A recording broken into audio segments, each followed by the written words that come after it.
Olá, meu amigo. E aí, estudando muito? É isso mesmo.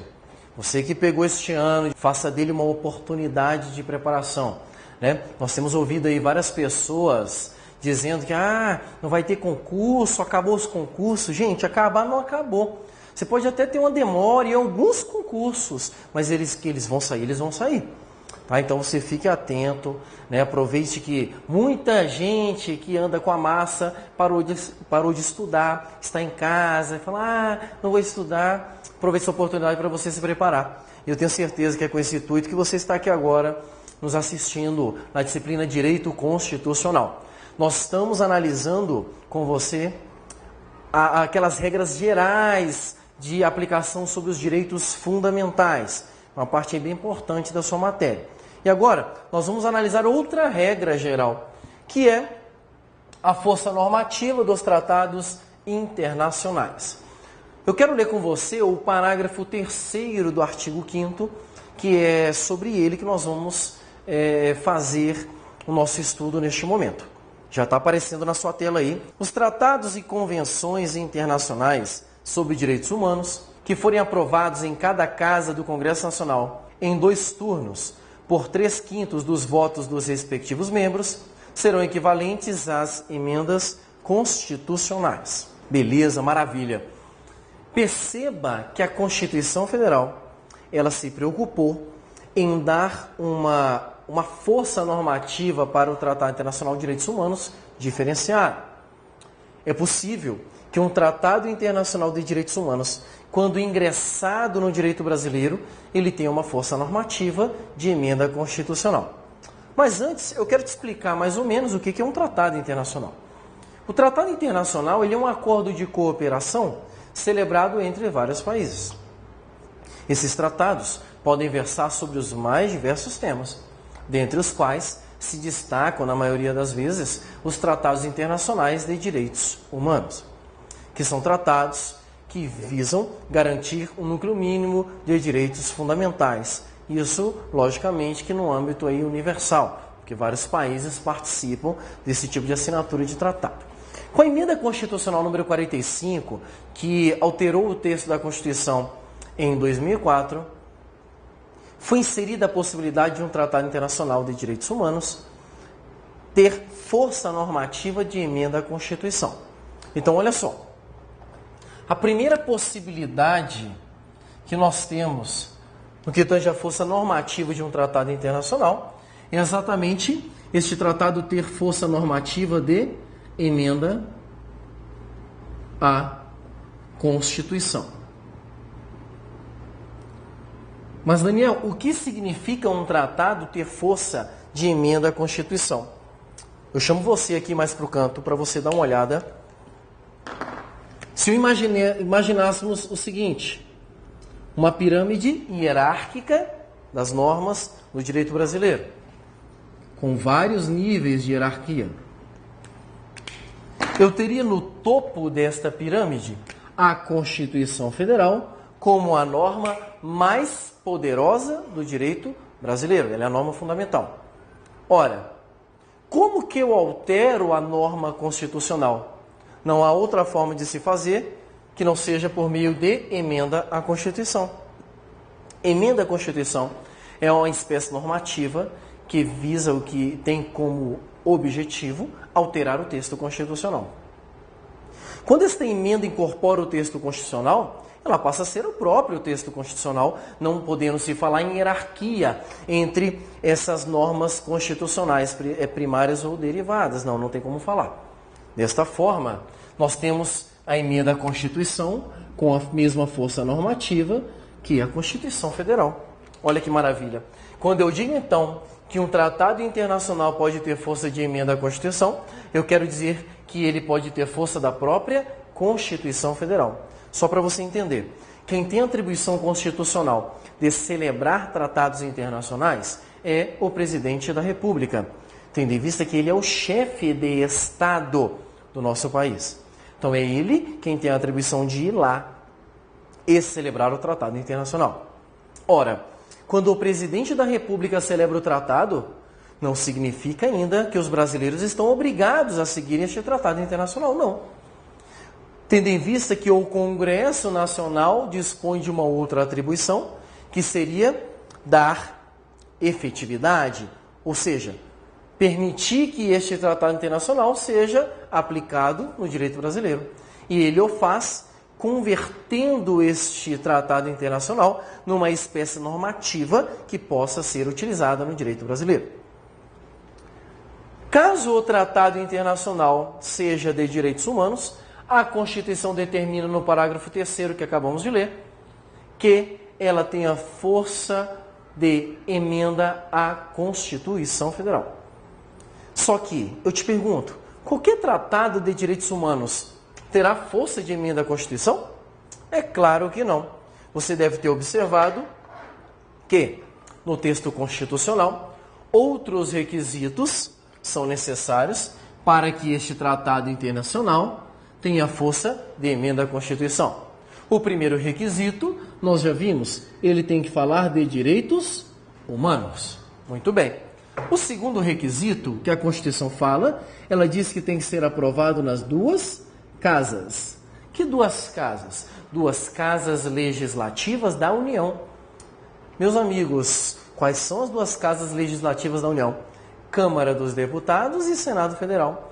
Logo, para que um tratado internacional tenha força de emenda à Constituição, ele tem que ser de direitos humanos e tem que ser aprovado nas duas casas legislativas da União. Só isso, Daniel? É claro que não. Nós temos ainda o requisito de 2 turnos. Significa dizer que em cada votação e em cada casa, você tem que ter 2 turnos de votação. Então, quando chega na Câmara, ele vai passar por uma votação e depois por uma segunda votação. Teve 2 votações, ou seja, 2 turnos de votação, ele segue para o Senado, mais 2 turnos de votação. Aí você pode pensar, mas aí, qualquer quantidade de voto é necessário? Claro que não. O requisito aqui é muito forte, tendo em vista a peculiaridade desse tipo de tratado internacional. Olha só, tem que ser aprovado pelo voto de 3/5 dos membros de cada casa. Estes são os requisitos para que um tratado internacional tenha força de emenda à Constituição. Ele tem que ser de direitos humanos, tem que ser aprovado nas duas casas legislativas da União, tem que ser aprovado em 2 turnos e tem que ser aprovado pelo voto de 3/5 dos membros. Isso aqui já caiu em prova de tudo quanto é jeito que você imaginar. Por exemplo, já caiu em prova assim: todo tratado de direitos humanos tem força de emenda à Constituição, certo ou errado? Erradíssimo. Não é qualquer tratado de direitos humanos. Segundo tipo de questão de prova.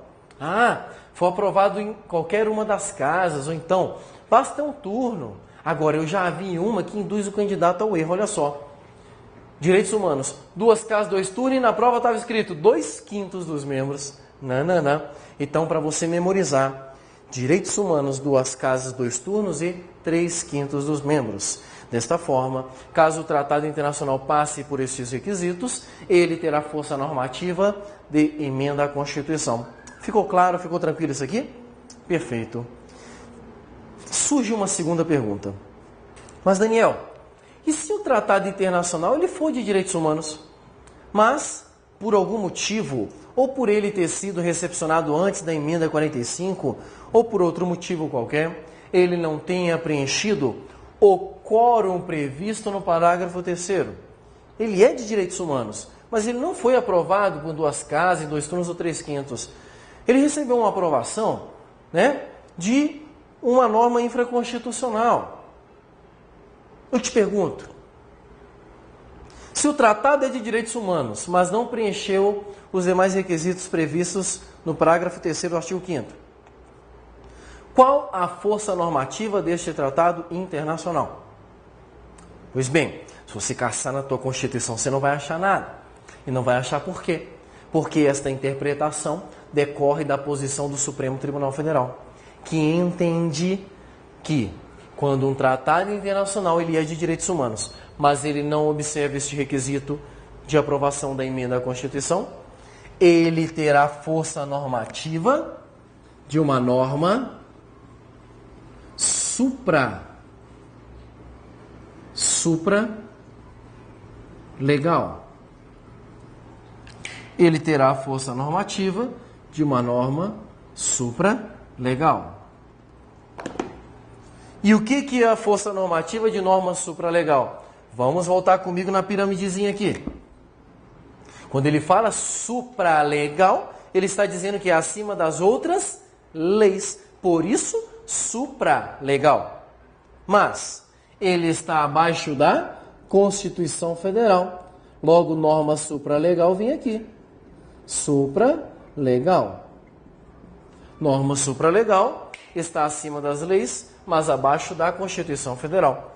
Esta é a força normativa de todo o tratado internacional que fale de direitos humanos, mas não seja aprovado por esses demais requisitos do parágrafo 3º. Tranquilo? E temos ainda uma terceira força normativa do tratado internacional, que é destinado àqueles tratados que não falam de direitos humanos. Imaginemos um tratado comercial celebrado entre o Brasil e outro país. Eu te pergunto, qual será a força normativa de um tratado internacional celebrado entre o Brasil e outro país que não fale de direitos humanos? Ora, a força normativa deste tratado será de lei ordinária. Lei ordinária. Lei ordinária é a força normativa de um tratado internacional que não fale de direitos humanos. Meu amigo, perceba, para a sua prova, existem 3 forças normativas para tratados internacionais no Brasil. Ou o tratado internacional terá força de emenda à Constituição, caso ele seja recepcionado nos termos do parágrafo 3º do artigo 5º. Ou seja, tem que falar de direitos humanos, ser aprovado nas 2 casas, ser aprovado em 2 turnos e ser aprovado por 3/5 dos membros em cada turno. Segunda força normativa, será a força normativa de norma supralegal. Norma supralegal é para aqueles tratados internacionais de direitos humanos que por algum motivo não observaram os requisitos do parágrafo 3º. Então ele vai ter força de norma supralegal. Ou ainda, nós temos a força normativa de lei ordinária. E lei ordinária será para aqueles tratados internacionais que não falem de direitos humanos. São tratados internacionais que falam de outras áreas do direito. Então ele terá força normativa de lei ordinária. Então aqui é interessante que você tenha isso na sua mente para uma eventual questão na sua prova. Tranquilo? Tudo bem até aqui? Vamos então para mais um tema interessante que pode também ser trabalhado na sua prova. Já foi trabalhado algumas vezes, não com muita complexidade, que é o chamado TPI. O que é o TPI? Tribunal Penal Internacional. Leia comigo o que está escrito aí no parágrafo 4º do artigo 5º. O Brasil se submete à jurisdição no Tribunal Penal Internacional, a cuja criação tenha manifestado adesão. Perceba que a Constituição Federal permite que o Brasil se submeta à jurisdição do Tribunal Penal Internacional. Mas aí você pode estar se perguntando, mas Daniel, o que é um Tribunal Penal Internacional? Eu te respondo, o Tribunal Penal Internacional é um Tribunal Penal Internacional. Não ficou claro? Ele é um tribunal porque ele tem função jurisdicional, ele julga. Ele é penal porque ele não julga qualquer área do direito, ele só vai julgar crimes. E ele é internacional porque a sua jurisdição não é local, ela está além das fronteiras dos países que se submete à sua jurisdição. O Tribunal Penal Internacional atualmente ele possui sede na Holanda, em Haia, e ele tem jurisdição sobre todos os países que acordaram acerca deste Tribunal Penal Internacional. Ele foi criado para julgar os crimes mais danosos ou mais prejudiciais a toda a humanidade. Geralmente são crimes praticados em guerra, crimes de genocídio, crimes de agressão estrangeira, qualquer crime contra a humanidade. Esse Tribunal Penal Internacional, é importante que se fale, ele não faz parte do Poder Judiciário brasileiro. Desta forma, você não pode recorrer por meio de uma ação judicial que tramite na jurisdição brasileira para o Tribunal Penal Internacional. Imagine, cheguei lá no STF, o STF negou o meu pedido, eu falo, então eu vou recorrer para o TPI? Negativo. E você não pode recorrer para o TPI porque a jurisdição do TPI, ela é complementar à jurisdição brasileira. Complementar no seguinte sentido: o TPI só age, ele só atua, se a jurisdição brasileira for ineficaz. Se a jurisdição brasileira for falha ou for omissa, é nesse caso que o Tribunal Penal Internacional vai entrar em cena. Tranquilo até aqui? Perfeito. O Tribunal Penal Internacional, ele tem a preocupação de garantir alguns requisitos previstos na linha dos direitos humanos. Mas existem algumas previsões no Tribunal Penal Internacional que são contrárias à própria disposição do texto constitucional brasileiro. Há de se destacar, por exemplo, a previsão de pena perpétua no Tribunal Penal Internacional. Como nós não tivemos ainda um caso prático, nós não temos uma doutrina majoritária ou pacífica acerca de como se comportaria o direito brasileiro, caso um brasileiro fosse entregue ao TPI. E aí vem uma pergunta na minha mente. Um brasileiro nato pode ser entregue para ser julgado no Tribunal Penal Internacional? O que você acha? É claro que pode. Porque às vezes você estudou a regra da extradição e você pode estar pensando, puxa, mas não pode extraditar brasileiro nato. Mas o TPI não se trata de extradição. O TPI, nós temos a figura chamada entrega. Então, a partir do momento que o Brasil previu no texto constitucional que ele se submete à jurisdição do Tribunal Penal Internacional, caso o TPI avoque a competência de julgar um brasileiro, o Brasil deverá entregar este brasileiro para ser julgado pelo Tribunal Penal Internacional. E a ele serão aplicadas as penalidades ali combinadas. Resta-nos saber, e isso temos que esperar um caso concreto, para ver se seria possível aplicar algum tipo de pena não permitida no direito brasileiro. Mas, por enquanto, a doutrina tem sustentado que, neste ponto, deve-se fazer uma analogia com as regras de extradição. Você só não pode esquecer de mais um detalhe sobre o Tribunal Penal Internacional, muito relevante. O TPI, isso é pacífico já, ele não ofende a soberania nacional. E não ofende a soberania nacional por quê? Primeiro, sua previsão dentro do direito brasileiro está expressamente previsto na Constituição Federal. Então é indiscutível hoje que o Brasil se submeta à jurisdição deste Tribunal Penal Internacional. Então não se fala em ofensa à soberania da jurisdição brasileira. Ficou claro isso aqui? Este é o Tribunal Penal Internacional. Um último tema aqui para a gente encerrar estas regras gerais sobre os direitos fundamentais, que eu gostaria de compartilhar com vocês. É um tema interessante e diz respeito às diferenças entre direitos e garantias. Porque este é o título do nosso estudo. Se você analisar aqui, direitos e garantias fundamentais. Às vezes a gente lê e não pensa, mas será que direito e garantia são a mesma coisa? Pois bem, para sua prova, você deve se lembrar do seguinte: direito e garantia são institutos jurídicos diferentes. E por que eles são diferentes? Eles são diferentes porque o direito é o próprio direito em si previsto na Constituição. Enquanto que a garantia é um instrumento de proteção, um instrumento de efetivação do direito. Logo, direito e garantia não são o mesmo instituto jurídico. Exemplificando, vamos pensar num direito fundamental, como por exemplo o direito à liberdade de locomoção.